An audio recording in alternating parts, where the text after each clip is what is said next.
Okay. Chapter जो हम लोग पढ़ रहे हैं वो है मॉर्फोलॉजी ऑफ फ्लावरिंग प्लांट्स। ठीक है, तो लीफ के बारे में आज हम लोग जानेंगे। बेसिकली लीफ के स्ट्रक्चर के बारे में जानेंगे। ठीक है, लीफ कोई नया टॉपिक नहीं है। लीफ हम लोग पहले भी क्लास 6-7 में पढ़े हैं। ठीक है, तो ये जो ब्रॉड पार्ट है लीफ का, इसको बोलते हैं लेमिना। क्या बोलते हैं? लेमिना। लेमिना या फिर लीफ ब्लेड।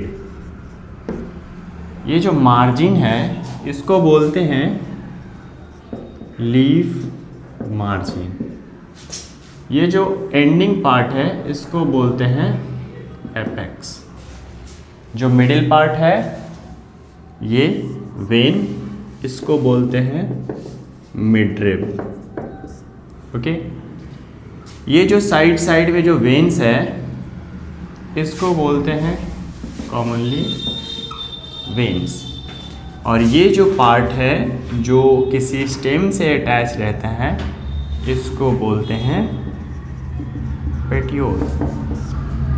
ठीक है, अब लीफ का काम क्या है? लीफ का बेसिकली मेन फंक्शन जो है वो है फोटोसिंथेसिस करना।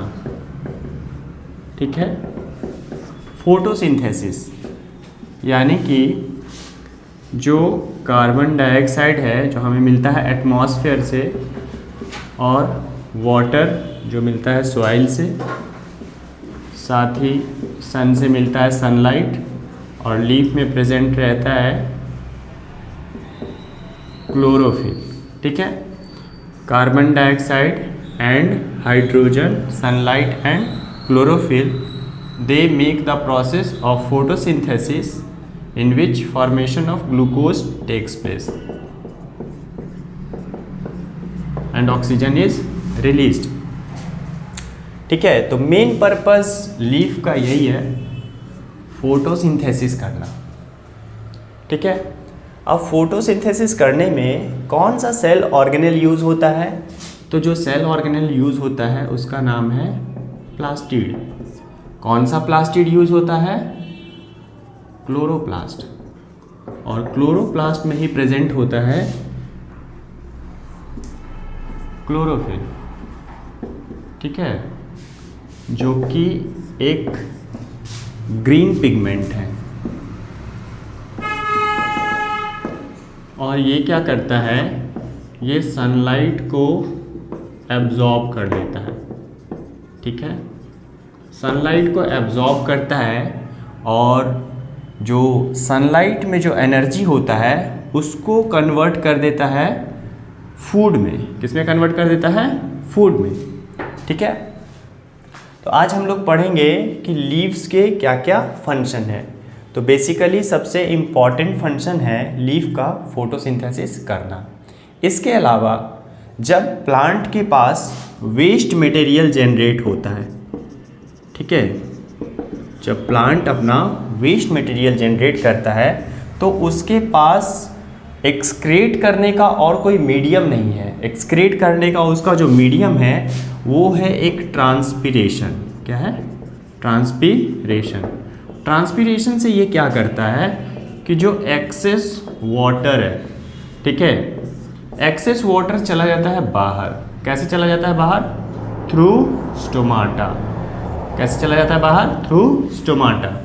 ठीक है, स्टोमाटा होता है, स्टोमाटा में जो स्टोमाटल ओपनिंग होता है, स्टोमाटल ओपनिंग, इससे जो एक्सेस वाटर है, एक्सेस वाटर, वो चला जाता है बाहर। उसके साथ ही साथ जो ऑक्सीजन है, जो प्लांट के लिए क्या है?